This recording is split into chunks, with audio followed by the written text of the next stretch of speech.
In the streets of Lagos, the traffic can sometimes be like hell. And the traffic is crazy. Tunde noticed the endless trail of vehicles and wondered how to turn it into something useful. What if traffic could charge phones? Back in his small backyard lab, using scraps from the street and old parts from his father's phone repair shop, he began to build an invention. The next day, at the busy junction, cars rolled over his homemade pressure plate, generating power stored in a small battery.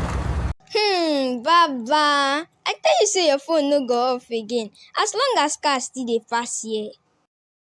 Before long, people were charging their phones right there in traffic. If traffic no fit end, we go use am do something good. At least now we can charge our phones with the traffic. Then Tunde get an opportunity to share his genuine idea, and he says, With this device, every car that passes by can charge our phones, and if improved, even our houses won't have power failure again.